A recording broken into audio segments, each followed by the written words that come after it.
Get rid of them fleas.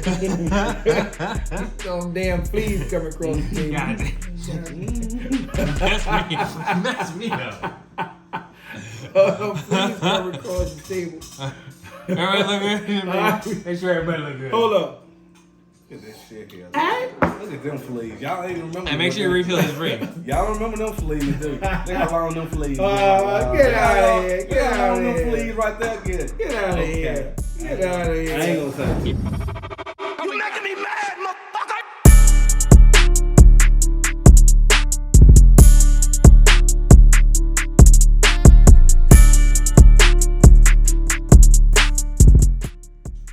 This is the Toast to Sales podcast, episode 4. This is a real special one. Real special one. I'm your co-host, Asim Chavanovich.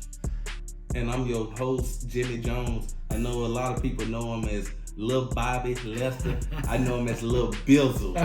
Lil Bizzle, a special mentor of mine, man. Helped me on the process of selling cars, life really in general. And I'm going to let him introduce himself, tell y'all what he do. It's professional. And we're going to go off like that. All right. Hello, everybody. My name is Lester Ruth from South Carolina, here with my friends, my buddies, just to share my stories. However they're going to put me under the gun, but, I know they're going to grill me when they can, but, hey, glad to be with you guys. Absolutely. And, hey, glad to be a part of what y'all doing. He called you Lil Bizzle, a.k.a. Lil Bobby. Where'd that name come from, man? That's a funny name. Where'd that name come from? One of my partners that I used to work with at a previous dealership, he started, calling everybody Lil Bobby, and it just resonated with me. And my next place that I went to work, everybody was Lil Bobby. Everybody was Lil Bobby. Everybody was Lil Bobby. I had a guy ask me one day, he says, "Who is Lil Bobby?" It's crazy because when even my family members, when you come around, they say, "Who coming with you?" I say, "Lil Bizzle." Who is the hell is Lil Bizzle? I say, you'll see who Lil Bizzle is. It's Lil Bobby. You're gonna know when you see him. You're gonna know when you see him, And let me ask you this, Lil Bizzle. Okay. How did you get in the sales game? Tell the people about your path to the sales game. Man. It was interesting. I was in sales before all my life, always sold something. Mm-hmm.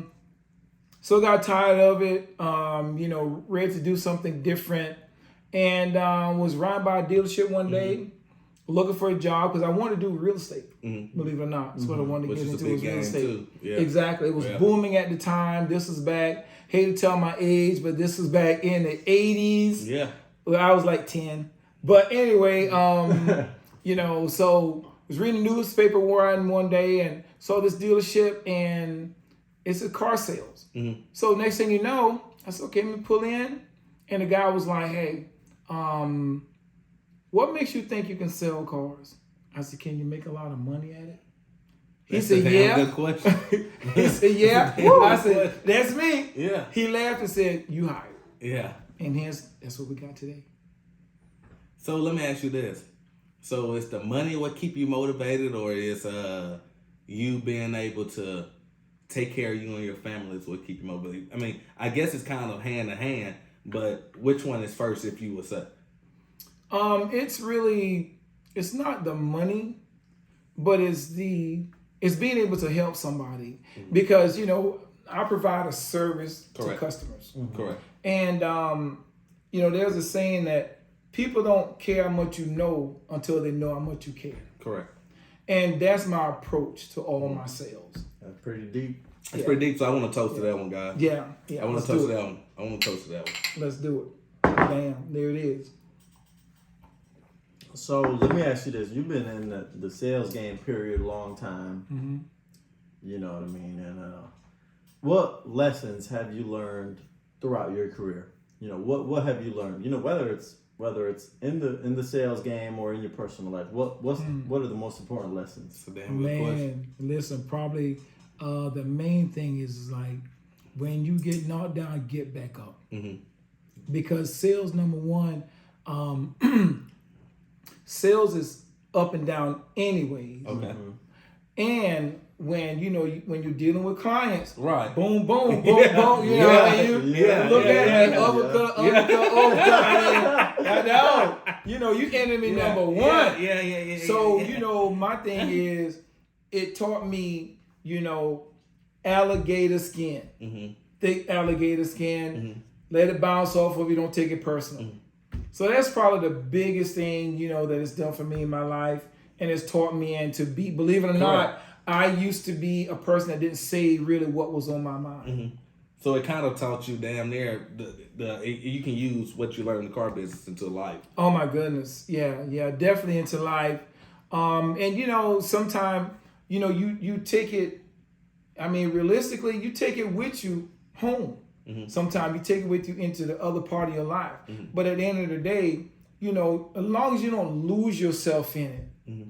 because it's always people first. Yeah. Always, without a doubt. How do you lose yourself in a sales game? Well, because like if I go home to my woman, I can't treat her like I'm selling somebody a cup. Correct. Yeah. I have to close her sometime. You know what I'm saying? You can't do that. I gotta close her sometime, but you gotta so you gotta watch it sometimes. Right. Because it's like negotiation and all that. But so you have to kind of, you have to watch that stuff. Now I'm gonna ask you this: if you could tell your younger self something that you have learned in today's time, that the grown you, but the younger you, what would you tell yourself? You mean when I got in the car business? Yeah. Or okay. Or I say life in general, because everything boils down to, everything is everything. Like it all goes hands in hand. So if you have to tell yourself something, your younger self something, what would you tell yourself? Let's see, what would I tell my younger self? I would say, for the most part, I would think it's about managing your emotions and your time, and definitely your money. If I, my younger self, I never looked at myself as, making the money that I make. And so, I think I would have planned a little better. Right. What you would have done different? So I would have, I didn't know about 401ks. I didn't know about investments. Right. I know about these things. Right. I never sat down and mapped out a road plan. Correct. So even if I had to tell some of you, young cats, Correct. you young women out there, if I had to tell you something, hey, sit down, get you a roadmap, get you a plan. Because if you don't plan, you, what is it saying? If you fail to plan, you plan to fail. Correct. And so That's big. That's what I real would have big. done different. Yeah. That's what I would have done different. I'm 30 now. And Hey, That's accurate. Hey. I might be a little bit off, you Hey, never know. but hey, it's how you feel. Yeah, exactly. It's how you feel nowadays. Yeah, so that's what I would have done different. So, you've been in this so long. How important are relationships? Man, relationship is huge. Even the Bible says no man is an island, which means that people say, I don't need nobody. You need somebody. Yeah, absolutely. You're going to need somebody. Absolutely. You might get hurt. You need somebody to pick you up and take you to the doctor. Correct. You might, look, even if you got to go to the store and get gas, you need a gas station to be there. Absolutely. Somebody to get to pay. So you need somebody. No man is an island. And so, that's kind of the thing that, that I kind of look at. No man is an island. No man. No man is an island. And so, personal relationships, is really huge. I'm a family guy. Got a huge family, 170, 80 nieces and great nieces and nephews. Yeah. So I'm used to being around people. Yes, 170. Oh shit! So you gotta be that mentor. It starts with you. Yes. It starts from just like in the car business or any other business. It trickles from the top to the bottom. Yes. Yes. Yes. Let me ask you this: you've been in the car business. You said how long? 25 years. What's the biggest change that you have saw from then to now? Technology. The biggest change. Elaborate on that. Technology. When I got in the car business, everybody did not have a computer. Right. What the hell was y'all using? Everybody did not, huh? Typewriters. Look, Oh, no, pen and paper. listen, Typewriters. we used to go, so we didn't have computers, so we wrote everything. We wasn't typing in nothing, you know, like y'all got it made today. We didn't type nothing. You know, we had a Rolodex with, you know, customers' names and addresses on it. And even finance. Finance, it took hours to get a call back on a deal. Hours. You had to, so they had to print out the sheet, fax it over to the bank, wait for the bank to call them back a couple hours later. Shit. Yeah, and then customers, you know, they have no clue of what invoice was and things like that. Yeah, so it's been a lot. Technology would be the big thing. So, would you say when you called your customers back in the day, I mean, did you use y'all didn't have technology, so what did you use? Did you use like a phone book? What the hell did you use? I mean, Hey, we went back in the dinosaur days. It wasn't the caveman How days. old do you think it is? Yeah, I mean, It was like the shit. caveman days. What man. did you This use? was after Thomas Edison. So what would you say?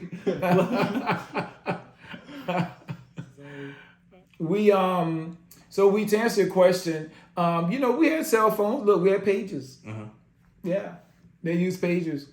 You know, back during that time, that's how we communicated. You ever used a pager before? No, He don't I know used the a pager. damn razor phone, a flip phone. I had the old one. I remember having the damn Nokia I with had the the snake old game one. on it. Y'all remember I that? had the suicide when I was young. Yeah, I did The too. screen is turned I had on. that too. Yeah. I had that too. Yeah. Y'all were late, man. You ain't use that. You ain't use that pager, buddy. You get that page. Hey, let me go find a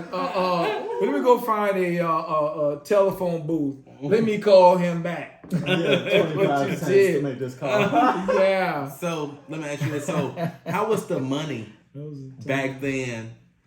You know, to now, like I mean, of course, used money versus new money, but Yeah.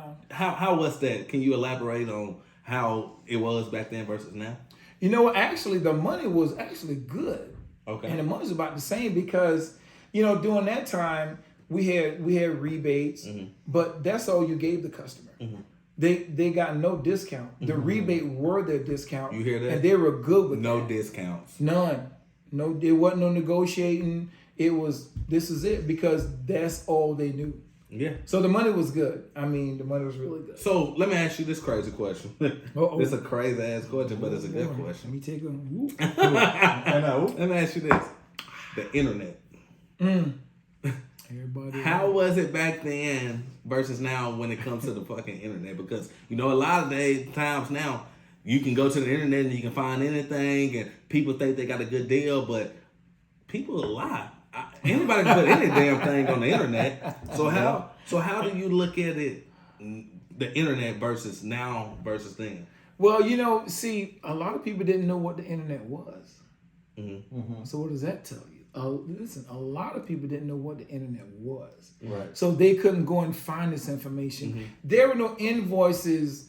Well, listen, when they came out with invoices, I said, what are y'all manufacturers doing? Yeah. Y'all hate us? Yeah. So when they came with invoices, I could not believe it. But there was no internet. There was no invoices. You went to the dealership and that was it. That's what you paid. So, you know, everybody didn't have a computer. You had to have a big, y'all probably don't know about this because y'all are so young. You had to have that big screen thing, this thick, this Was wide. it the fat back computer? The fat back. The real fat back though. Baby back. I'm telling you. That's what you had to have and everybody we didn't have one. The one that we got at my house, somebody gave to us. And then we had to figure out how to work it. Yeah, so that was kind of non-existent. So the internet was not an enemy, you know, back during that time. Over time, you know, we're talking about internet, the sales. How's it changed you? You know, as far as relationship goes, communication with people, how has it changed you as somebody? Well, you know, you have to evolve with the time. Yeah. If you don't, you get left behind. Yeah. And so what it did, it pushed me to learn. I don't want to say it pushed me out of my element, but I will say it pushed me into a new element, a new element of new age, and it keeps me vibrant. It keeps me just like where I work now, you know, if I didn't work where I work now with all of the engineers and smart folks who have come in, a lot of things about the cell phone, the computer, and I hate typing emails, but I won't be doing that things if it wasn't for my job. How do you, with you being an OG in the game, how do you keep up with that though? Like what is it? You going out and learning new things, or the people that you're around? I mean, how do you keep up with it? Man, I work around a lot of smart people. Yeah. You know, I got this guy, I call his name, but he's my IT guy at work. You know, and so anything I don't know, I can always go to ask somebody. And you have to be willing, you know, at my young age. Yeah. You have to be willing, you know, to learn these things. You can say, oh, that's this technology I don't want it. But if I'm gonna stay in this business, you gotta be willing to be open-minded. Absolutely. So that's how I learn. Absolutely. You know, learn by being open-minded and willing to grind, you know, because I'm a competitor. Absolutely. Yeah. And how important is, you know, the time versus the money, you know? Yeah. Obviously, you know, when you work in a sales game, time is, you don't have none. Right. You know what I mean? And how important is the time versus the, you know, you work this long versus how much you spend with your family? How do you make that right? So it's kind of tough to answer your first question, time versus money. You know, my thing is, if you go to work and if you work while you're there, if you maximize, there's a saying, maximize the moment. So if you maximize the time that you're there, you can do one or two things when you're at work. You can sit around and do nothing. Yeah. Or you can sit around and do something. That's absolutely It's simple. true. It's not rocket science. That's absolutely true. So, you know, if you sit down and if you sit there and you work and you take advantage of the hours, because the business opens from, we open from 9 to 7:30. Correct. You got from 9 to 7:30 to do your job. Correct. To make something happen. Correct. And if you don't do nothing within that time, guess what? You've just wasted a lot of time. And guess what's not going to be there? The money. Absolutely. Do you stay there after 7:30 sometimes? If you have to. If you have to. So for these young Some guys got it made. So we ain't gonna even talk about that. So for these young people that's getting in the car business, explain to them about the hours versus the work, because a lot of people think they can come in and they have heard the car business, you can make a lot of money, right? Yeah. But they don't understand that it's a lot of fucking work that you got to put in. It is. It's not you get in and you just hypothetically making bukus of money. That just don't happen. Right. It don't happen without work, right? That's right. So explain to them, because you've been in there longer than me. Hell, I listen to you to this day and I always will. So tell the people, you know, what to expect, I guess. Okay. And my first piece of advice is what I tell everybody: don't look at the clock. The only time you look at the clock is if you got an appointment coming in. But if you look at the clock and say, oh man, it's 12 o'clock. Oh, wait, the 7 get here. You're done. It's not going to work. So you get there and you just work. And so I would also tell them that you get there and you learn everything that you can. And the main thing, watch the guy that's selling the most cars. Right. And you see what he's doing. And the other thing is... Or the most anything, regardless of your sales field. Yeah, you know, I mean, yeah, exactly. You know, and what you do is you sit there and you never think that you know everything, and you can learn from everybody. Absolutely. Humility Absolutely. is such a key word. Yeah. Because I've seen some young guys come in the car Can we business. toast to that real fast? Yeah, before you say yeah. that? We toast to humility, baby. There you go. Pew. Yeah. But, you know, you never be too high-minded that you can't learn nothing. Correct. And the better you do, the more humble you should be. And you will always be successful, because now I'm humble. Now I can listen and I can learn from everybody. That's my best advice. That's important, man. Humble and humility. Absolutely. That's important. Absolutely. Without that, you know, you can only make it so far. You've been in sales for so long. Yeah. Have you seen more people go than stay? Yes. Yeah. And because, you know, they say sales is a revolving door. Correct. And I think it's mindset, you know. And two, everybody's not cut out for sales. Correct. And I admire the I folks think that's that realize important. I think that's very important. You gotta know that, you know, Yeah. you gotta know your gift of gab. Because God didn't give everybody that same gift. What's gift of gab? So gift of gab is when you just know that you're good at something. To me, this is my opinion. I got a gift of gab to talk to people. Yeah. I can talk to a fucking horse. That's me. I mean, that's just me. I don't care who it is. Call me when you're talking to them. And I want to ask you this, Lester. Let's say that I'm coming into the car business or any type of sales, you know, or just a job interview in general. Yes. Okay. How do you present yourself? Because you know, they have a lot of people that come in and they think that you can come in like today, saying your pants sagging, you know what I'm saying, sneakers on. I mean, what would you suggest to the young people today? Give them a couple tips on how to dress when you come into a professional job interview. Yeah, you have to look the part. I don't think you can never be overdressed.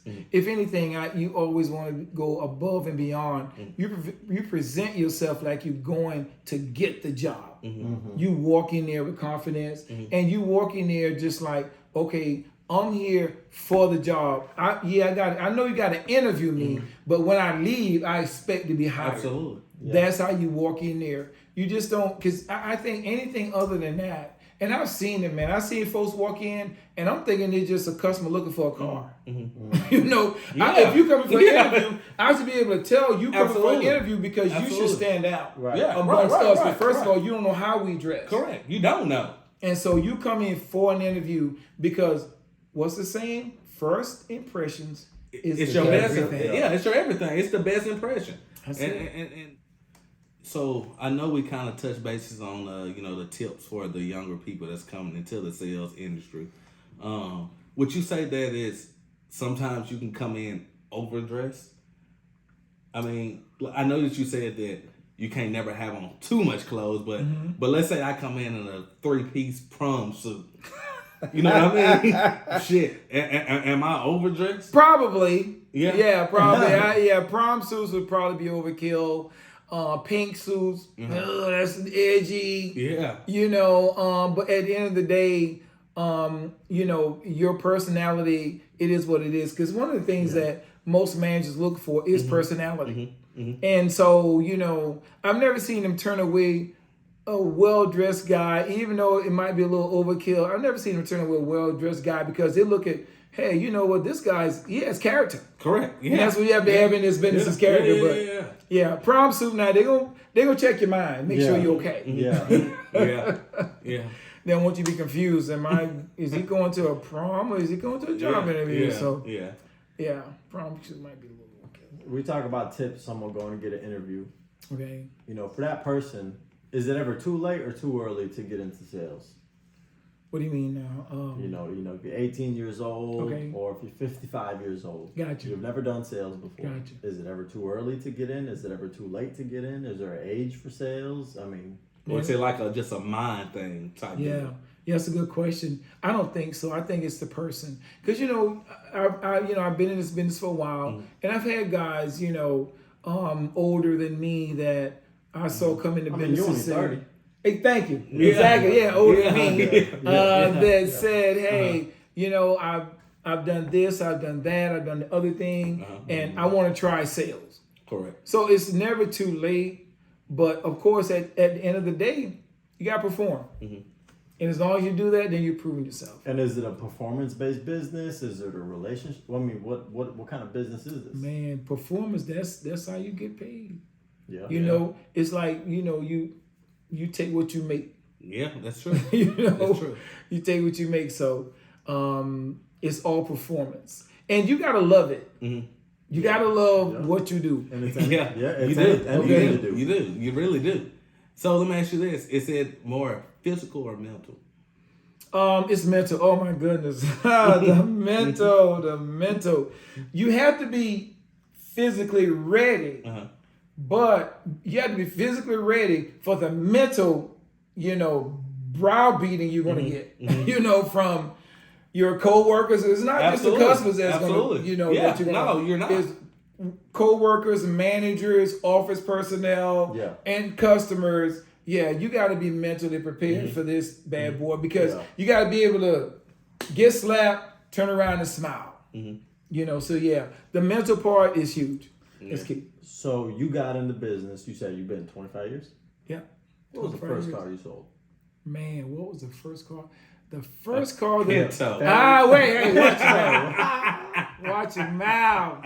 Watch your mouth. Your very first car deal. Talk about it. Man, my very first car deal. My very first car deal was it was a Camaro. And this is what I remember.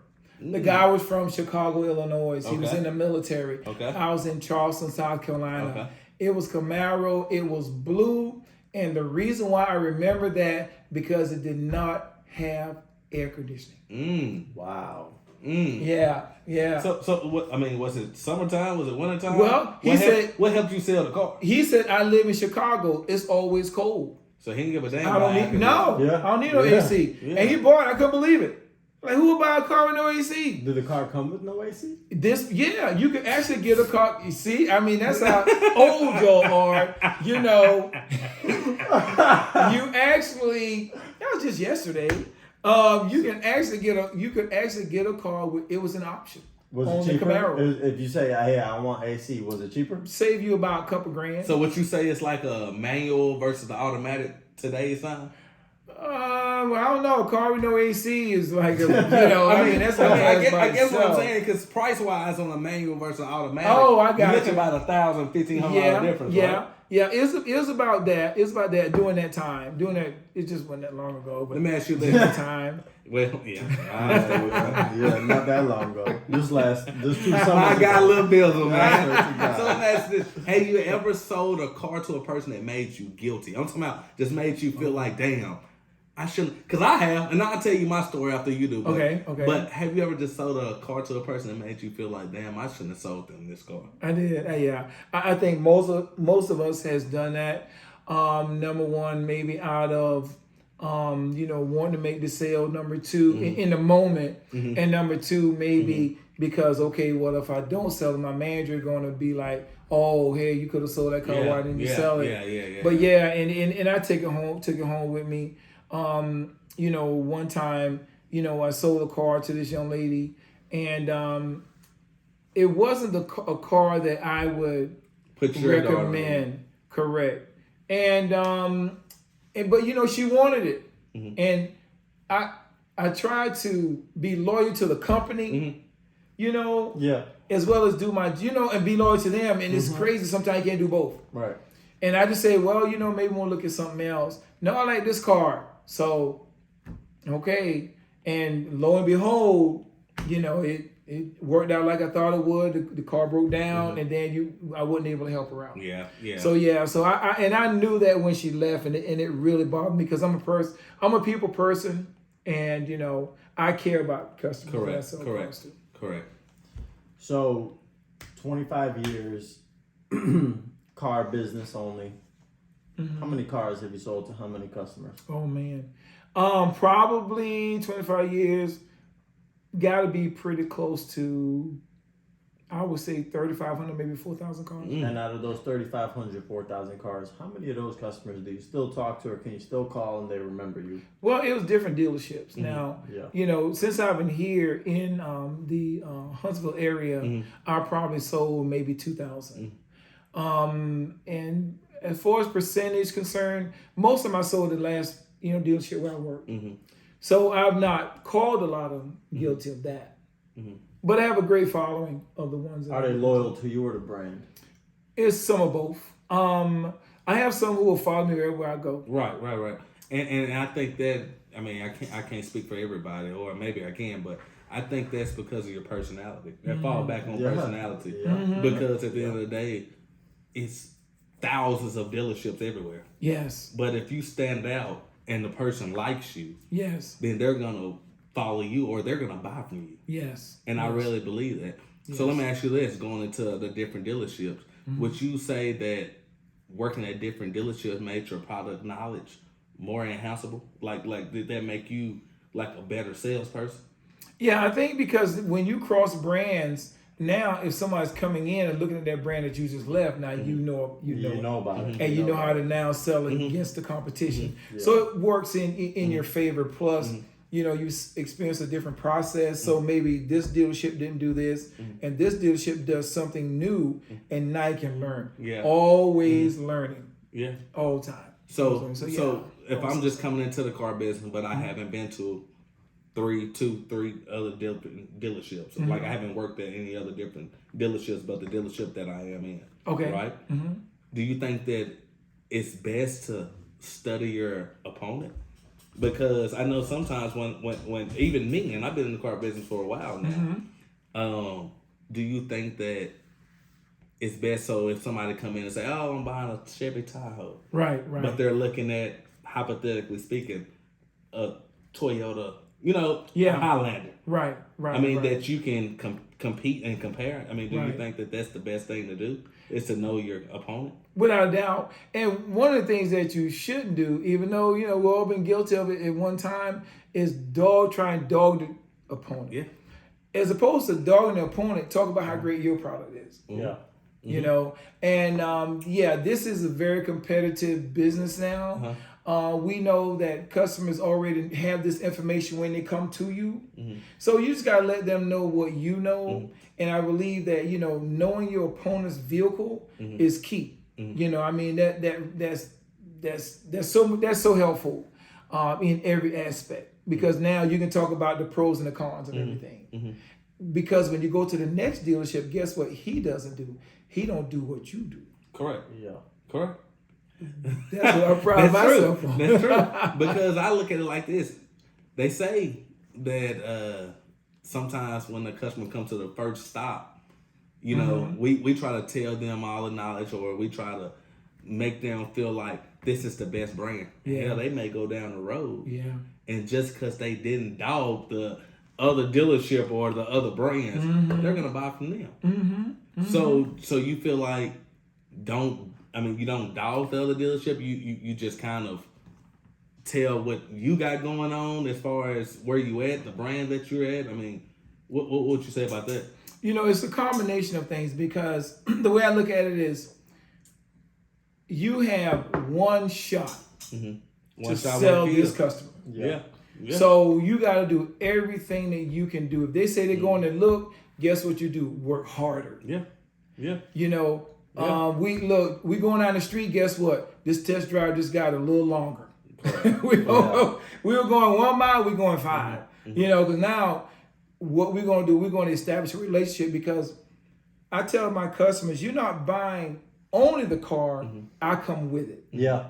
Yeah. You're getting me. You get somebody that's going to be there, somebody that you can call, somebody you can, you got questions. Yeah. And I'm going to be that guy. You need your oil change. Yeah, exactly. Yeah. So in the event you don't sell them, at least when they go to the next dealership, they won't get the experience that they just got with you. The Lester Ruth, the little Bizzle experience. Let's toast to that one time, guys. Yeah. Toast a little. Let's toast Let's toast a little bit. Oh. So we talked about the pros of the business. You know what I mean? What are the cons of the business? Cons of the business, man, the hours that you spend, you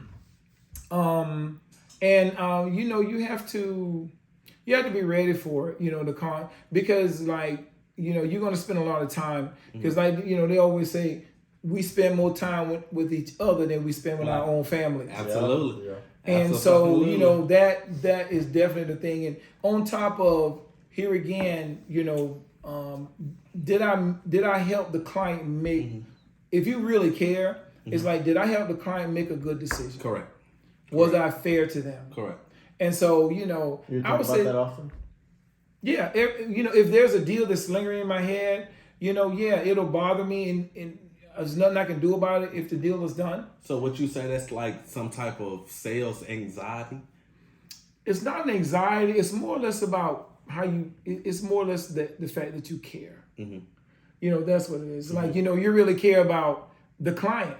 Because when I got into this business, my goal is to build a book of business. and you build it carefully. And so you can only build it. My dad told me when he put me in charge of the clothing store, he said, treat people like you want to be treated and take care of them, and they'll always come back. Correct. And I mean, I took that through my career. And that's the truth. So let me ask you this.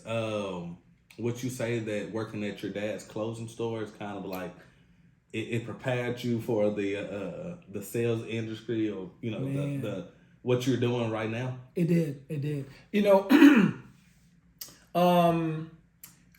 I was going to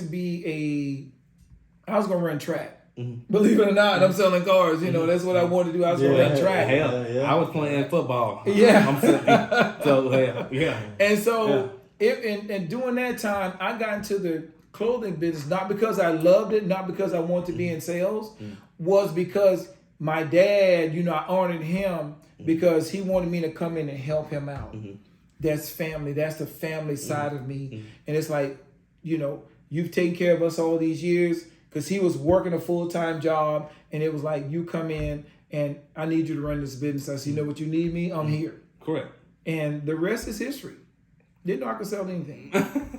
So let me ask you this, for the young people that's out there that's getting into the business, how would you balance personal versus business? Because like I said, like you just said, you with a lot of people more than you are with your family. Yes. So how would you balance family time versus business time? Because hell, I know even for me, when I'm with my family, I get a lot of calls. And I don't want to pick up, but it's like, damn, if I don't pick up, I'm gonna miss a sale. That's right. So how do you balance that? Do you not answer? I mean, what do you do? Like how do you balance the two? Well, there's no perfect balance. But there's an attempt at balance. And when you realize, okay, well, I don't want to be at work from 9 to 9 and I got a family. You don't want to do that. Absolutely. But what you have to do, because number one, there has to be an understanding between you and your significant other. Correct. Absolutely. And what you have to do as a salesperson, your goal has to be, okay, if I'm going from 9 to 9, I got to eventually cut that time down over my career. So now I'm going from 9 to 5. And now my clients, and you have to train your clients. Hey, you here? Hey, you should have called me. So you train them. You need to come. Well, call me before you come. Now we can control our time. Yeah. Now we can balance our family home. So you really got to teach them, because they don't know. Hell, all they know is the car business or the biz. You know what I'm saying? Yeah. They don't know to call you and say that. But let me ask you this question. So let's just hypothetically speaking, you out with your family, right? Okay. And you're 2 miles up the road, but you eating. You having a good time with your family, and a customer calls and say, "Hey, Lester, I'm at Toyota. I'm at Bill Penney Toyota. I'm looking for a Toyota RAV4. Right? Okay. I'm here right now. Okay. You're not here. Okay. But I need you to come, and I need you to show me this car. Do you put your family on the back burner, or do you put the customer first? That's a great question. You know what I mean? That's a question. great question, because I have dealt with this shit before. Yeah. Right. What do you do? It's an easy answer. My family is gonna come first in that. Absolutely. Because I'm off from work. Just like you missed a client, when you off from work, if your job call you, you gonna leave your family? Absolutely. And go? Probably not. No. Right. So I'm not gonna do it either. But here's what Right. I can. We can do one of two things. I have an associate there that's just like me. I'm gonna choose the best person for you that will help you, or we'll just reschedule. So have you ever done anything that made you feel guilty? Like, as far as that goes, like, have you went to work and it just made you feel guilty? Like, damn, I know I'm supposed to be doing this. Or is it like, damn, I know I'm supposed to be doing this, but I'm making money for us? Yeah. I think maybe one time that has happened to me, but not, I've learned, I've been pretty good to manage that because even though I wanted to go back, but I knew that, okay, if I go back, am I going back for the customer, or am I going back because I don't want to miss the money? Yeah. And if I'm going back, I'm more likely going back because I don't want to miss the money. Right. And now I just put the money first. And that I'm not going to do. Correct. So it happened once and that was that. Mm-hmm. You know, I mean, yeah. What's your outlook on it, bro? I mean, family always comes first. Mm. You know what I mean? When everything's done, if you lose everything, you know what I mean? What do you have? Family. All you got is your family. That's a You fact. know what I mean? And I've been there personally. I've been there of like, you lose. This is before I've ever even gotten into the sales game. You know what I mean? You go broke. You're back on your bills, and who do you call? Who do you? Can't call the customer, huh? You can't call the customer. Probably not. Really, 9.9 times out of 10, you can't call your friends. Absolutely. You know what I mean? Who do you call? Your family. Your family. So, and your family's all you got. Family's the most important thing in the world. And if you got good family members, keep that relationship. Even if you got a bad relationship with your family, that's better than no relationship with your family.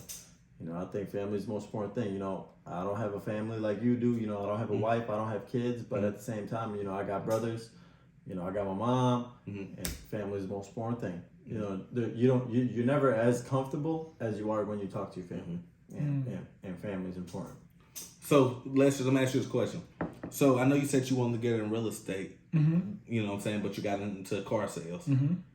Is there a doubt in the back of your mind, or is there a regret in the back of your mind, like, damn, I should have done both, or I should got into real estate, or it is what it is? Like, is this where you're supposed to be? You know, I think that I believe in God completely, and even though I don't always make good decisions. Absolutely. I still believe that He leads and guides me. Absolutely. You know, I never thought I'd be in Huntsville, Alabama. Okay. But I ended up here meeting some great people, meeting some wonderful, making some great relationships. But there's no regret in real estate because I understood the mistake that I made. I'm the type that, what I did not do, I didn't like sit down and really map out that. Correct. That's why I can tell you about mapping out stuff. When I went to get into real estate, I did not sit down and count the cost that it was going to take me 6 months to a year before I maybe sold my first house. So I got into the car business, and once I got into the car business, I said, "Wow, this is pretty cool." So at this point, I have no regret because now that because of what I've learned, I can take what I have learned and now use it for real estate and all the contacts that I make. Because remember, I got a lot of names. So it's great. It's great. So there's big dealerships, there's small dealerships, there's medium dealerships. There's dealerships with good leadership, there's dealerships with bad leadership. Correct. How do you know you're working at a good dealership? How do you know? Well, I think you have to look at the dealership. Number one, how they treat their employees. Correct. That's everything. Yeah. How they treat them, because Is that something you can find out in the interview, or do you have to work there first and then leave after a month? Oh, forget the interview, because the interview we in heaven. So the interview we made $90,000. And look, that's like when you start dating a girl, and at first it's good. That's the first stage. Then when you get on in it, you get engaged, things are still okay, and when you get married, that's when the real you come out. You know what I mean? Exactly. Yeah, you find out who's who. Yeah, exactly. You find out who's who, buddy. Yeah. That's the truth. I'm going to tell you. Yeah. That's the truth. But you don't know, and just like you say, a relationship, when you get on into it, then you start seeing. Think about it. If I went to an interview and the salesman came out there and said, "Look, we're gonna pay you late. We're going to change your pay plan." You never work there. No. But he come out saying, "Hey, man, this is the greatest place you ever going to work. The grass is not green on the other side." All the stuff like that. You're going to get that. But you got to go in and see. And then when you see, you got to learn what you can deal with and what you can't. Because what I found out, there's no perfect dealership. Let me ask you this. It's really not. Is the grass Damn sure is the grass usually greener on the other side, or is it not? You know what? It's a 50-50. Or let me ask you this. He said it's the grass green on the other side, but that's kind of like or is it sometimes the grass, depending on the situation? Correct. But and I'll say this. Let me say this to you. I want to look at it as, what do I bring? Because watch this. If you are a true salesman, if you are a go-getter, you make the grass green wherever Absolutely. you go.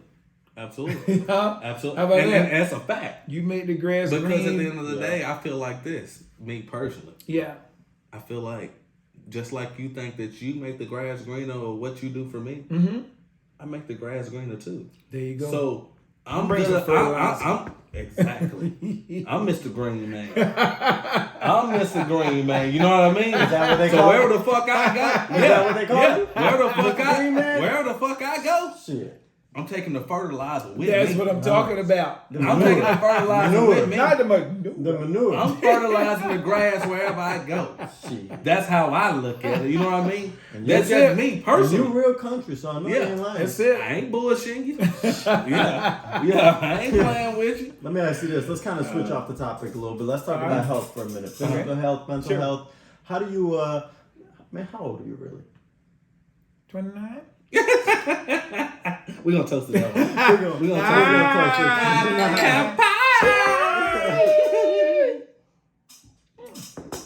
But I am 62 and proud of it. 62 years Correct. old. 62 years 62. young. Yes. How do you, I pray to God. I pray to God I already know what that you're I'm gonna say. half of a man that he is today, man. When I'm 62. Dude, I pray that I got the spirit and the energy and just the compassionate to just live life. Like, because you find a lot of people that, you know what I'm saying, you like I always told you, you remind me of my mom. Like, my mom is almost 60 Your mom and is fly, man. and she really lives her life. Yeah. And you know, I sometimes I throw a little slick shot. I'm like, Uh-oh. I'm like, Mama, sit your ass down. Yo, You where ain't that young. woman go, I'm man? like, What you you talking young. about? I'm like, yeah, Come you young, on. Mama. And guess what she tell me? What? I'm just now living. Whoa, there you go. I'm just Get you now some of that. living. And I never really understood what she said, but I don't give a damn how old you is. You can always start your life over. Yeah. What they And say. when I say that, I don't mean by, oh, you can start everything. No. No. You can change. You can change the way that you view things. Yeah. Because like you said earlier, you got to adapt. You do. It comes back to that. Yeah. You got to adapt. You start from where what you they at. say, the 60 the new 40, 60 Hey, the new 30. there you go. You There you feel go. me? I mean, So, you know. As long as you take care of yourself, you're So- okay. Yeah, absolutely. Yeah. So, on a scale of 1 to 10, I'm gonna ask you guys this: Okay. mental health. How are you guys' mental health? I'm gonna start with you, bro. Okay. Mental health, man, my dad was, and I love my dad. I wish you guys could have met him. He was a giant among men. Everybody that knew him respected him. Yeah. He was a man that finished school with a 6th grade education. He was one of the most sought after preachers in our area. Yeah. They stayed calling him. Guys came to him for advice. He was head of so many different organizations. Wasn't even funny. He went and he met Bill Clinton. Okay. And so the one thing that my dad had was common sense. Correct. And so that's why I don't, I'm able to pull myself back. If somebody get me out of character, I'm able to, that's why I can pull myself back, because of him. Right. Because it's common sense. He's used common sense. Okay, don't let nobody control you, control your actions, control your mind. No. And an Italian general manager that I knew once said to me, his name is Tony Ripucci. Love that guy. Shout out Tony. Yeah. Shout out to Tony Ripucci. Love you, Tony. He said, don't let your situation control your emotions. Correct. And I never heard that. And he said, do not let your situation. So mental health, it's all about, how you perceive life and what you allow to, what you take in and the people you hang around. It's huge. Mental health is important, man. We talked about this on the episode with Jeffro. Yeah. Mental health is very important. Not everybody's got the same mind. Not everybody's strong. Not everybody's weak. When it comes to mental health, again, it's mental. only you can control that. Correct. You know what I mean? Correct. And I'm a big advocate on mental too. health. You know what I Correct. mean? If I Correct. can help anybody, Absolutely. you know, I'm the type of person anybody could talk to. You know, anybody could have a conversation with me. Absolutely. You know, I won't judge you.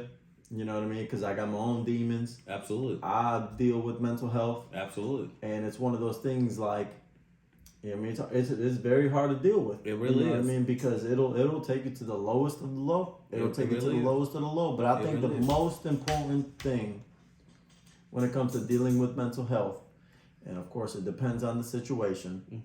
And you know, I talk to a lot of people that have anxiety. You know, And I'm one of them, guys. and it's one of those things that you gotta sit down and tell yourself, does it really matter? Yep.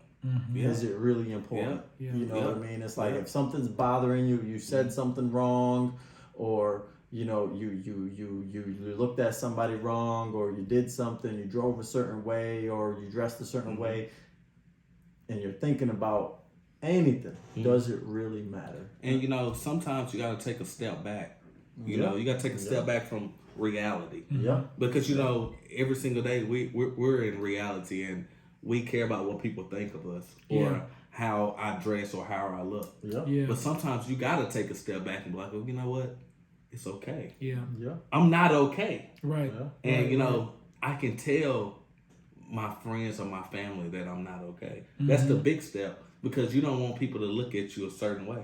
Right. You know what I mean? I sometimes, you know, like I said, in the last episode, I just told my wife, and I've been fighting anxiety for 2 years, and I never just known. now stepped into the plate to where it's okay, guys, to get a counselor. It's okay Right. to not even just a counselor. It's okay to talk to somebody. You just need one Right. person to talk to, whether it's a Literally. family, whether it's a family member, it's a friend, your girlfriend, your boyfriend, anybody. You need one person to talk to. Literally just one. Just one person to express yourself to, and that person will tell you it's okay, and you're gonna feel better. You're Absolutely. gonna feel better. You know, let me say this, gentlemen. You know, a lot of the way we think and our actions, there's always a root cause. Correct. And sometimes we have to go back.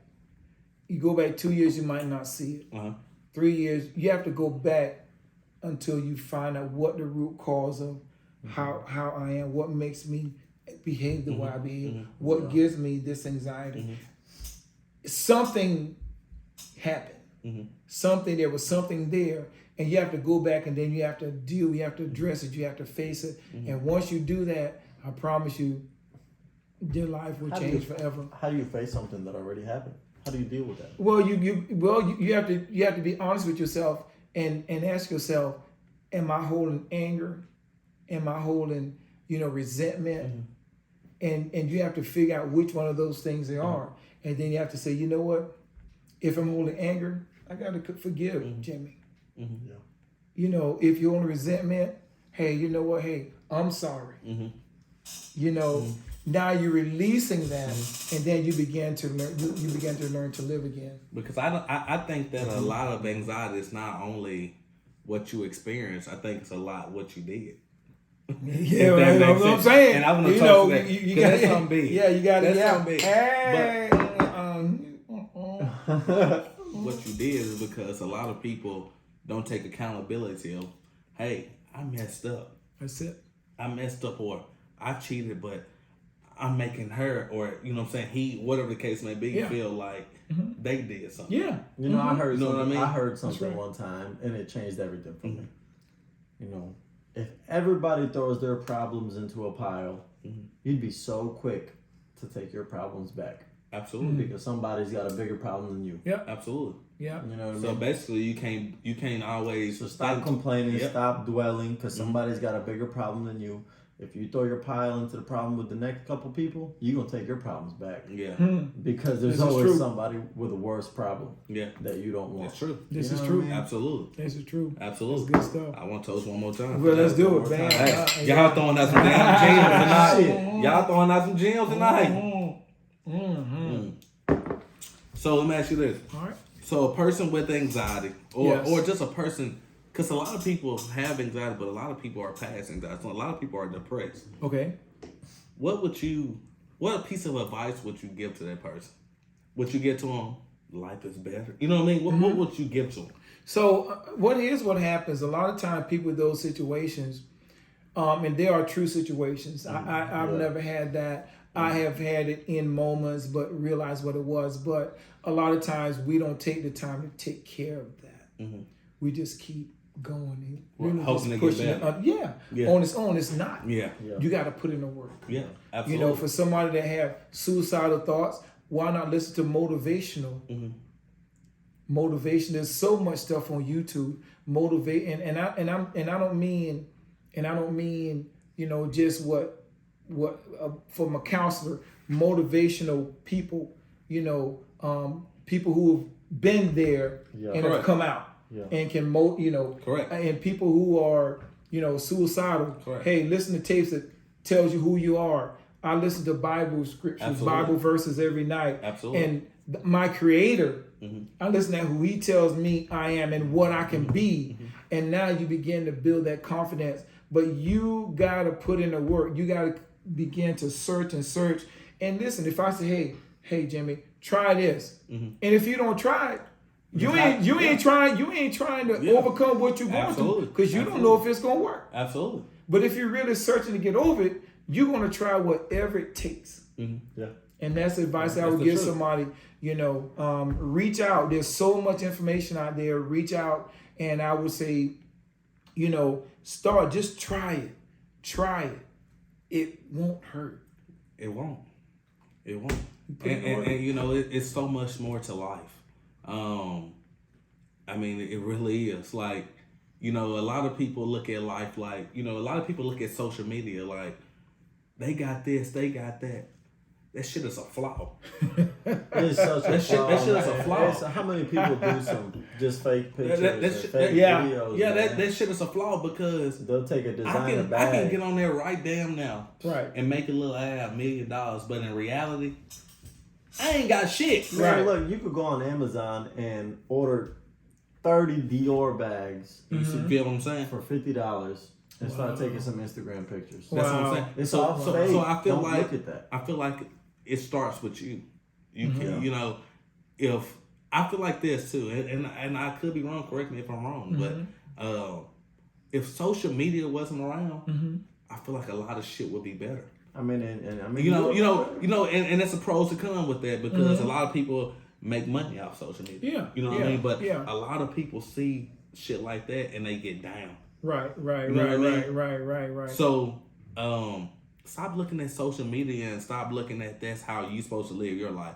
Live your life how you want to live your life. Map out your life, and it's okay if it takes you a little longer to get there. Yeah. It's okay. Yeah. But you ain't got to be in a rush, and you ain't got to feel bad because you ain't got what the next motherfucker got. Right. You know what I mean? This is That's true. okay. Yeah. So, You know, I think that social media can be great, but we can abuse anything. Absolutely. And we can take it wrong. When I talk about, motivational, I talk about people who done been down. Somebody who you know, like the Tyler Perry. Sleeping in the car. Steve Harvey, his story is awesome. So I think that, but if you're looking at some Joe Schmo that you don't even know, he can't really tell me nothing because I don't really know, like you say, with what you're saying is really true. You're right. But these people who done been down, and everybody know they've been down, those are people I'm going to follow. And I don't look at their money. I listen to how they got there. See, it's different. You're right. Yeah. Because if I listen to how they got there, I can get what they got. Yeah. You know what I'm saying? And you have, and it's like, what's your end goal? My end goal is to help somebody else. Absolutely. I always tell my kids, my daughter told me, she said, Dad, I want to be like you. I said, no, baby, be better. Yeah. Yeah. Be better than me. Yeah. Yeah. Yeah. And it falls back to the golden rule of with me, do unto others as you want others to do unto you. That's it. Simple, isn't it? It's very simple. And I live by that. I really do. I live by that rule. That's a golden egg for me. Yes, it sir. really is. It is. But we're gonna jump out of that for a little minute. Let me ask you this. how big are you on relationships? Not as far as we talked about car-based relationships. I'm talking about relationships. So you mean when you say relationships, you got family, you have coworkers, you have your We're personal, talking about relationships relationships. with the women's. With the You women. know what I mean? Yeah, relationship, man. So I'm in a relationship with a young lady now. Yep. And man, it ain't always Sunday, as they say. Absolutely. And it always great. But in relationships, man, I think communication is so important. Yeah. Talking is so important. Correct. As men, when it comes down to our emotions, sometimes we're introverts, and we rather not even talk. We rather shut up and let them figure out what we thinking. Right. And that's true. And look, I'm like and that. if you let them figure out what we thinking, they're gonna do it. Absolutely. And it's gonna be it's gonna be really wrong. Yeah. It's gonna be bad. It's Yeah. going sideways. Yeah. Right. So I think communication is key. Being able to communicate and being able to open up. Because as men, that's the toughest thing for us to do. Right. Because we're that what do we call the man? There's a name for it. What you call the man? But anyway, we got to be able to because we always a real man look at himself as a dominant figure. I don't owe her no explanation. Yeah, kind of provider. I owe her no explanation. You do. You want to treat her like a person. Everybody has their role, and you have to establish that in a relationship. Everybody, has to have their role in a relationship. So, I think communication is highly important. How do you know you got the right one? Well, you don't. You don't. You said don't. that. You don't know that you got the right one. It's life. It's like anything else. How did I don't know? There's so many examples. How do I know that when we walk out the door, he ain't gonna do a mass murder? Absolutely. I don't know. Absolutely. But this is life. So all you can do is, I think, before you get into a serious relationship, as an individual, get an idea of what you want. Right. What do you want in a woman? What do you want in an ideal woman? And that's why it's called dating. Yeah. You date to see if it's gonna work. Absolutely. And so before you get married, if you date long enough, because I promise you, the longer you date, you're going to always see something come out. You're going to be like, wow. Because you know why?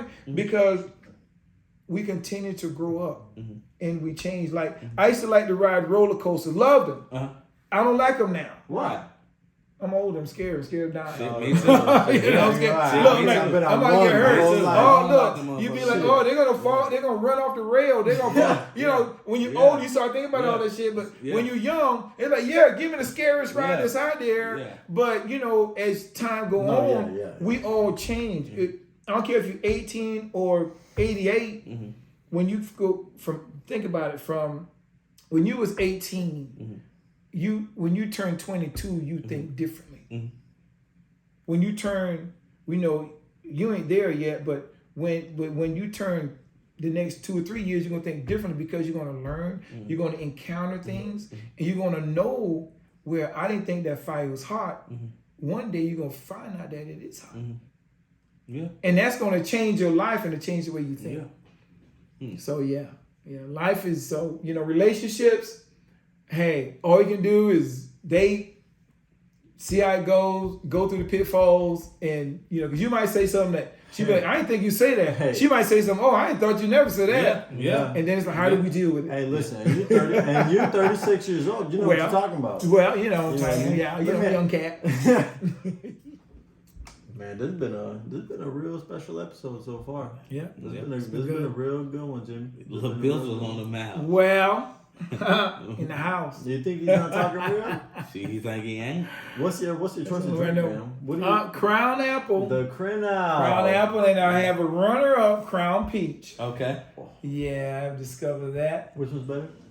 I don't know, man. That Crown Peach is like, you know, it's coming up on the Crown Yeah, Apple, yeah. but you know, Yeah. a little bit of ice, you know, Crown Apple or Peach, light ice. That is the drink. That's on ice. No On the headaches, rocks. no hangover the next day. Drink as much as you want. Enjoy the night. We out. How you feel about tequila?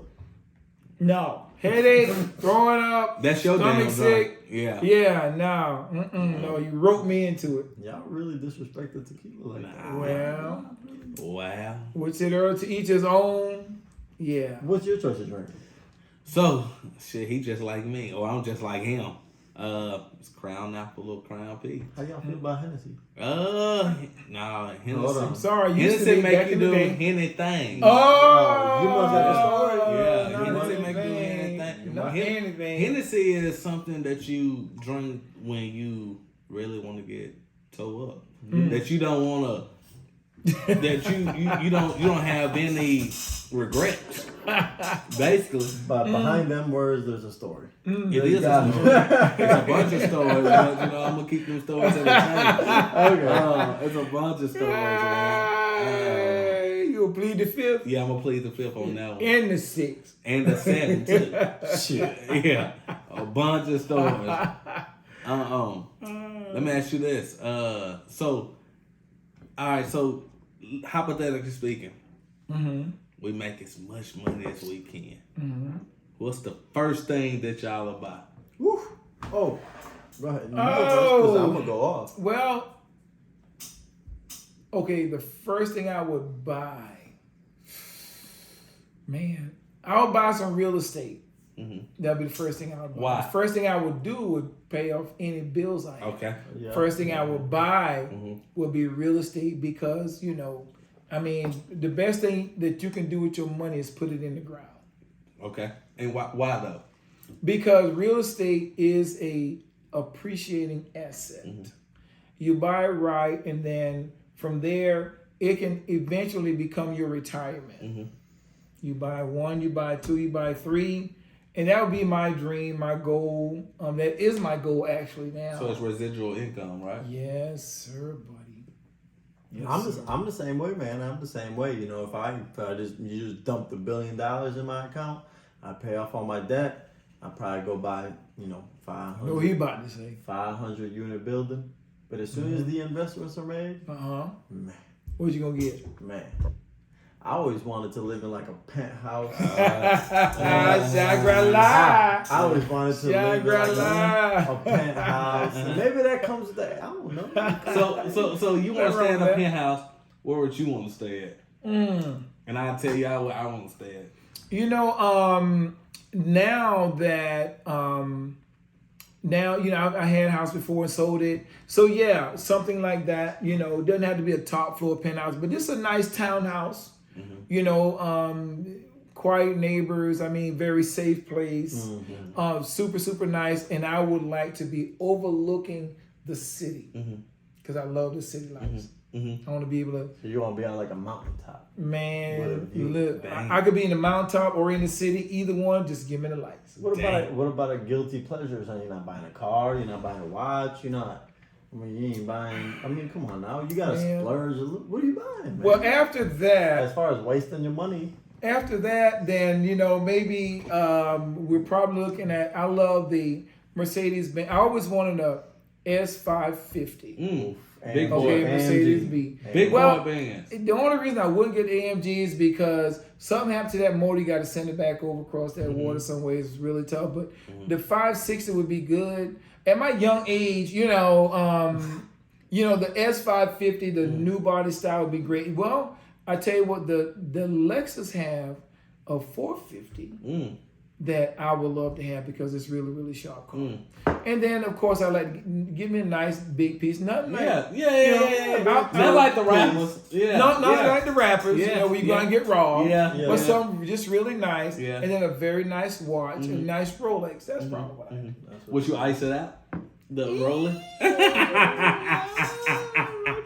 You got to toast to that one right there. Toast to that. Right there. So hold on. What about you, man? What are you Shit, buying to yeah. get rich? Shit. Hey, you know me? I want to stay in the country, man.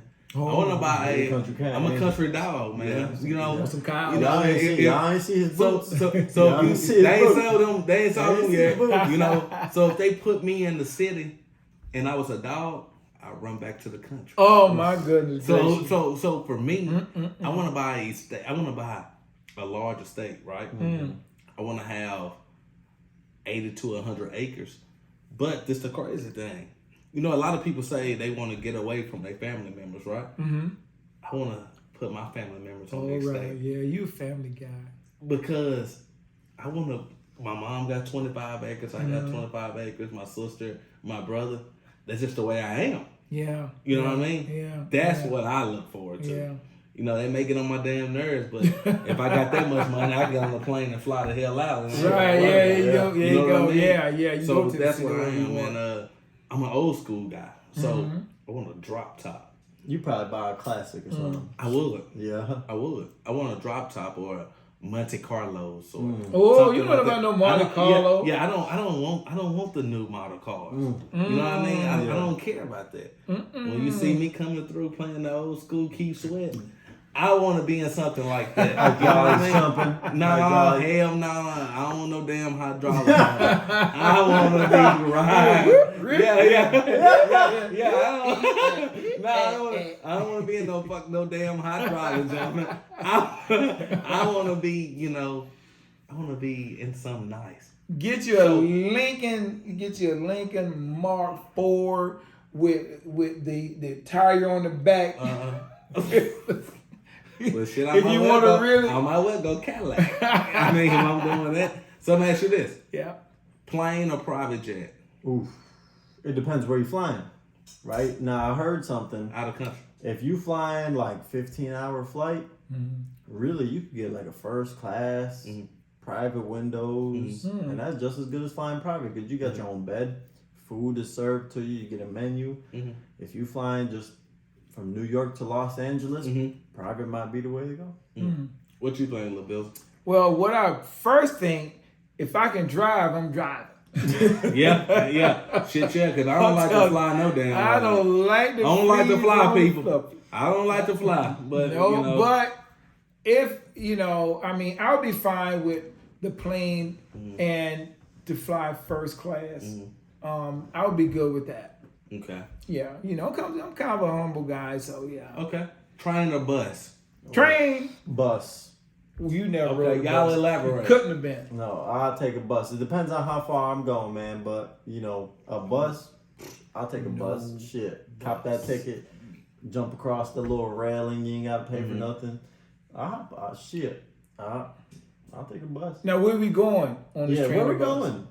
New Are we Orleans. traveling to New Orleans? How long New is the Orleans. ride? Oh, from here? Yeah, from here to New Orleans. Shit, I might take a train. Then you ain't elaborate. I might take a train. But I'm just saying personal preference too, though. Yeah. Like fuck the where we going. What train or bus? I don't mind a bus. I don't mind a bus at all. Oh, well, no, we in Huntsville. We don't got no train. But if I was in the city, Yeah, that's what I'm asking. if I was in the city, I would take the train. Okay. Yeah, I take train because I feel like it's a little faster direct. The bus can make 1,000 stops. The train you're gonna be boom, boom, boom, boom. Yeah. So yeah, I do the train A thing. bus less expensive though. ATV or a four-wheeler or a dirt bike.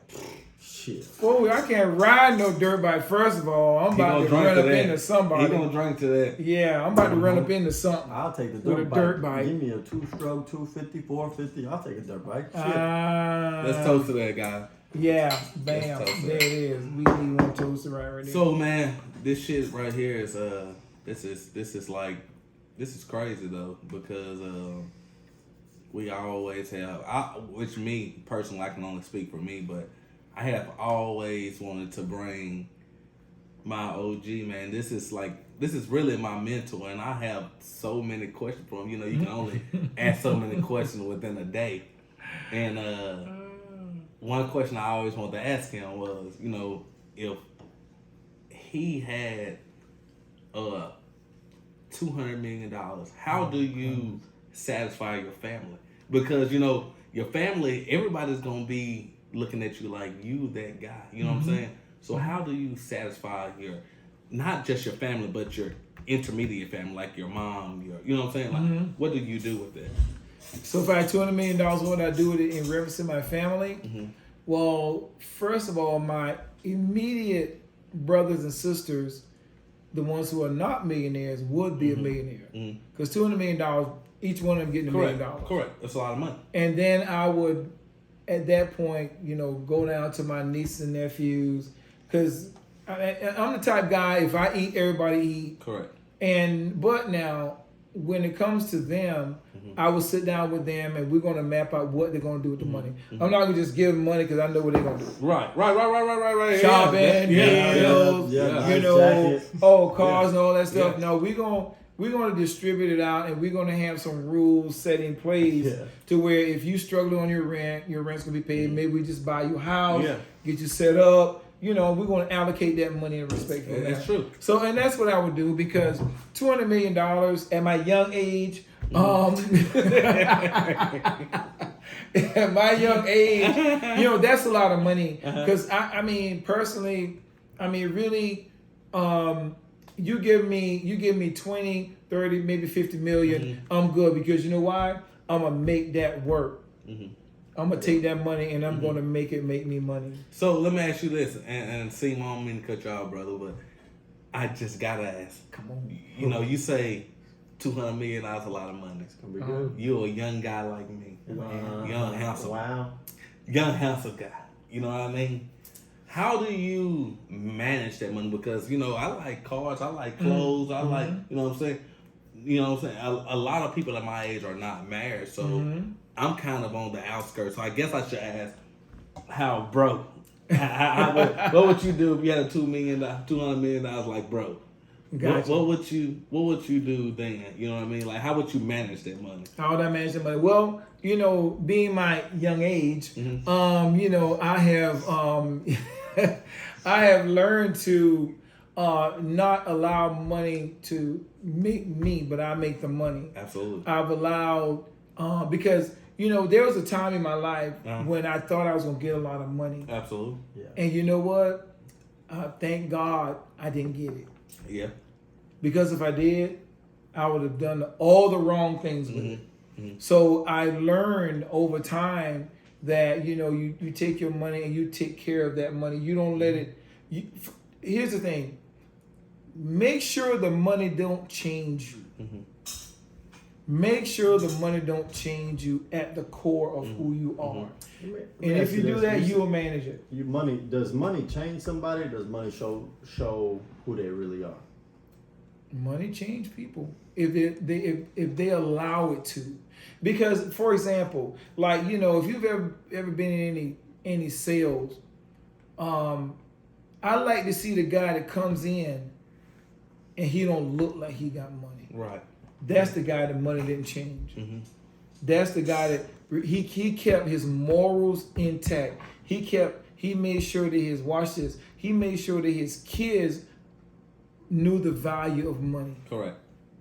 He made sure that he did smart things with his money. Because listen, $200 million is a lot of money. But you can be broke tomorrow. Damn Isn't that crazy? $200 million you can be broke tomorrow. Right. So if you don't keep your character intact, that's what'll happen. And that's why I'm so glad that years and years ago, me and my ex-wife, we had a lawsuit going, and we just knew we was about to get $500,000.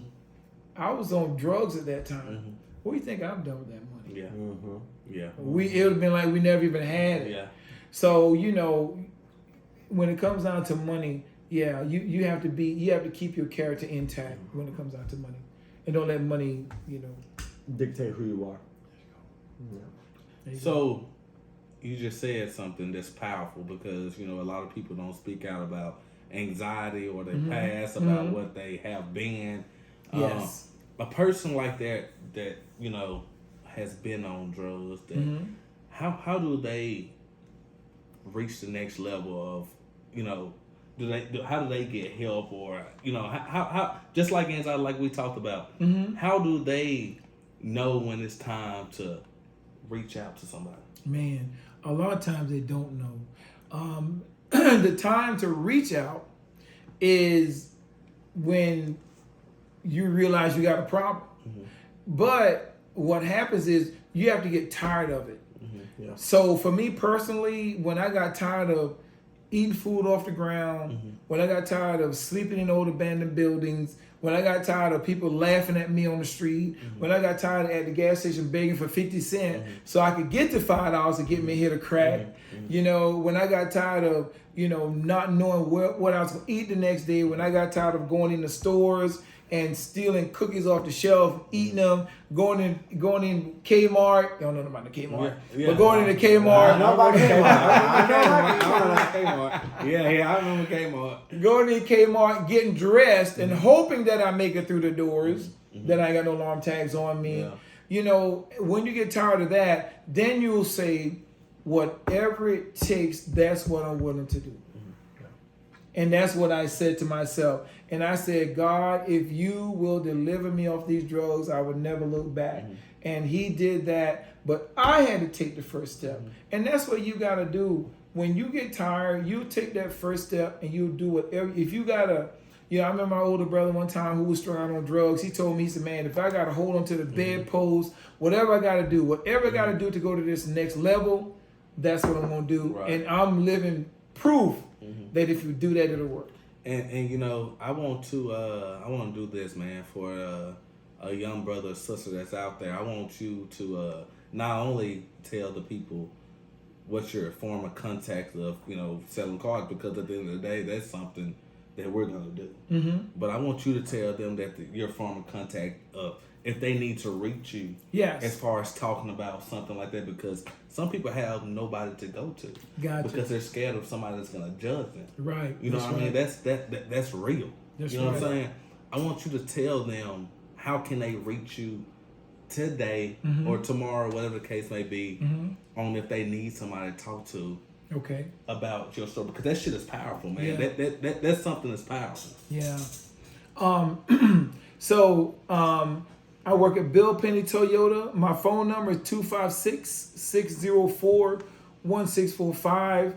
My email is lesterruth@yahoo.com. Gmail, lesterruth@gmail.com. I have an Instagram page at Lester Ruth. And so at any time, you know, I'm always willing, because I feel like my life was spared so I can help somebody else. Absolutely. Yeah. That's how I live my life at this moment. Absolutely. How can I help the next guy? Because man, if I can save your life, hopefully you can save somebody else's life, and they can save somebody else's life. And so now, look, and we don't know how many people one person can reach. Yeah. I might reach 10, but you might reach 1 million. Correct. Because of something I said or something that you saw me do. Yeah. But so yeah, hey, listen, I'm the guy, anytime you want to talk, I don't care if you're parents, I don't care if you're the one that's on drugs, because I've talked to parents, sisters, brothers, husbands, wife, I can, in any capacity when it comes down to that, man, that's why I'm spared. That's one of my reasons for living. Is to be a help to somebody else. Absolutely. And I respect that, man, because like I say, that's something that you know that deserves a toast, right? It deserves a I toast. think that deserves a toast. Got you. I mean, they got me puzzled. That deserves a toast, man. Yes. Yeah, we were talking, and he said to me, he said, you know, he was like, man, I don't want to tell nobody, you know, that I used to do drugs and alcohol. I was like, why not? Yeah. I said, do you still do it? He said, no. I said, what do you got to be ashamed of? He said, because I'm ashamed. I said, the only reason that you have to be ashamed of telling them is because you still doing it. Correct. But if you're not, you should be proud. That's like, okay, what's the difference between saying that and saying, I used to be poor, but now I'm rich? Correct. Oh, you know, don't be, you're not ashamed of being poor because now you got money. Well, same thing, the same correlation with drugs. Now I'm not on drugs, alcoholic, now I'm non-alcoholic. So there's no difference. There's no correlation. You know, there's a correlation there, but you have nothing to be ashamed because you're not that person anymore. Correct. So now I can help somebody. I can help the next And it's person. crazy though. It's crazy because look where you are. Man, I mean, you a mentor. You You an OG, man. And I know I done said this shit. You do a lot to a lot of people. Yeah, and I know I done said this shit a bunch of times, but this is a guy that you really want to reach out to. Yeah. You know, it's somebody that you just want to reach out to in life, period. Because, like I say, he has taught me not only about, you know, the sales is secondary. Mm-hmm. Your life, without your life, you can't sell no damn ways. Yeah. So, you know what I mean? So when it comes to this life situation, I want y'all to reach out to him if you have any addiction problems, if you're trying to, you know what I mean, get off or whatever the case may be. And like I say, our inbox is always open when it comes to anxiety. Even that, you know what I mean? I can refer you to him. Mm-hmm. You know what I'm saying? But we're gonna jump into another situation or another topic. If you had $1 million, what is something that you always wanted to do as far as like help somebody? Because I know that, you know what I mean? What is something that you would always want to do? So if I had $1 million, what I would do is I would look for a charity such as a home for men who've been on drugs and alcohol. Okay. A home for women who've been abused. Mm-hmm. Because I'm all for the downtrodden. Mm-hmm.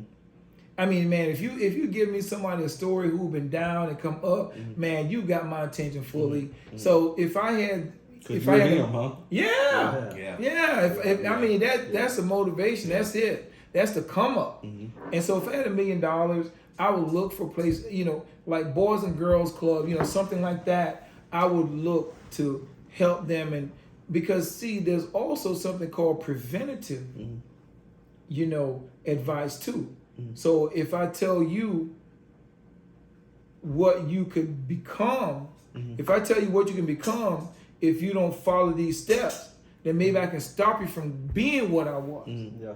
If I can show you, and if I can tell you my story and how rough it was out there, maybe I can convince you that, well, hey, I don't want to take that path because I don't want to go down that road because everybody didn't make it. Thank God I made it. You made it, but you made it. I mean, I know that it's crazy. You said that that's some shit that make you like, you know, a lot of us tend to think that we don't have enough. Yeah. You know, we tend to think that that things that we're going through is so bad, but it's somebody that's out there that's going through 10 times worse. Yes. You know what There's I mean? always somebody going through it. You feel me? So, damn, that's some powerful shit, man. That's some shit right there that we're gonna talk to, man. So they got me puzzled, man. They got me puzzled, man.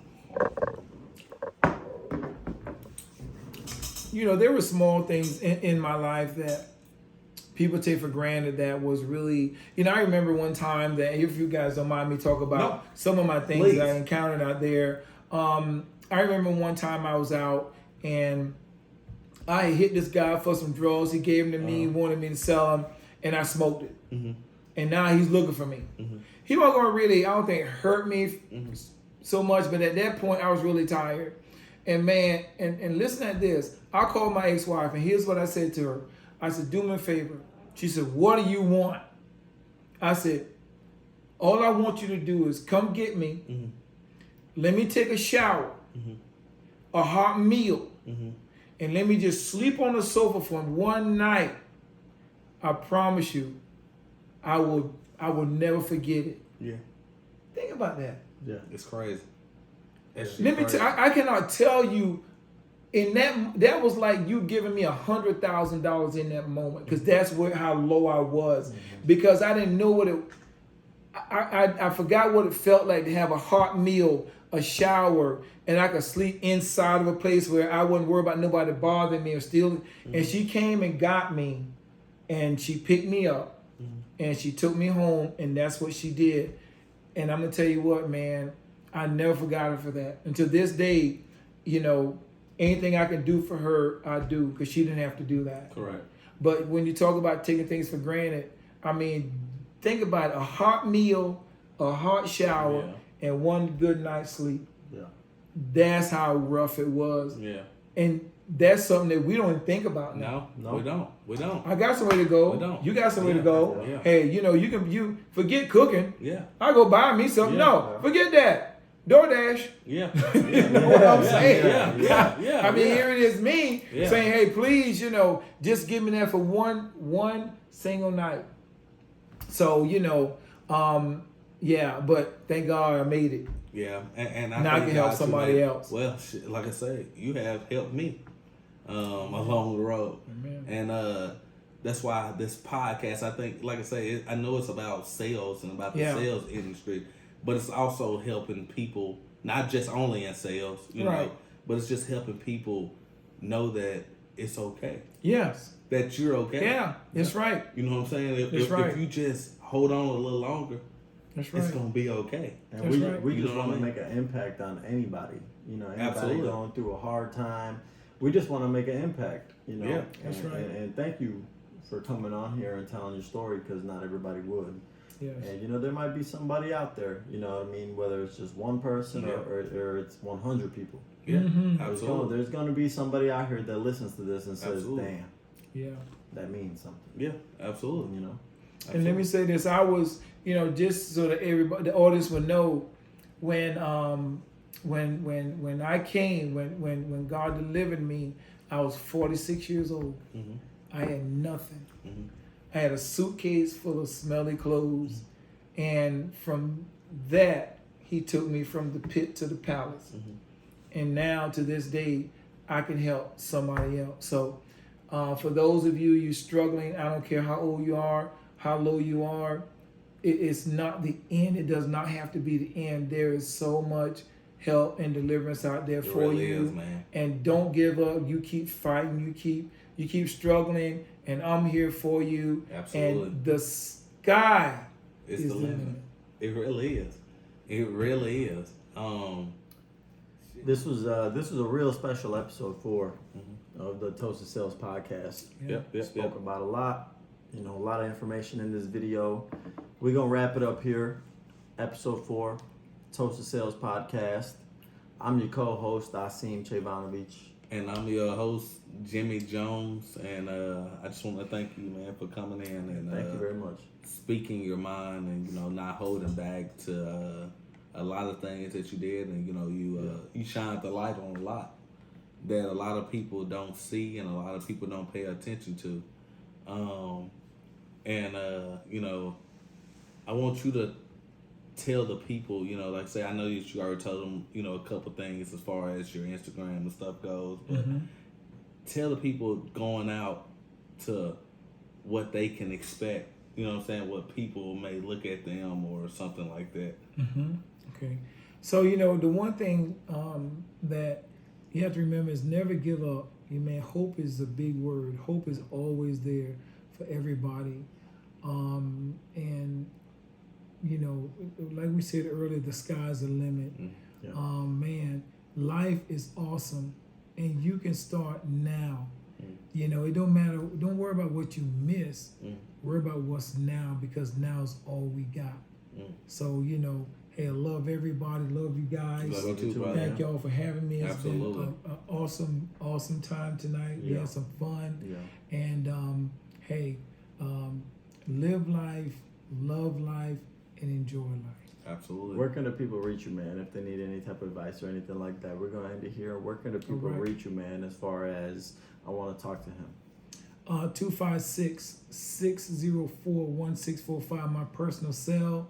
Always there. If I don't answer the phone, leave a message. I will call you back, because every life matters. Each one reach one.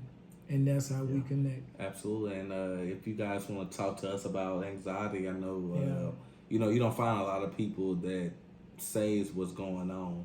A lot of your models want you to think that they got it going on, but we don't.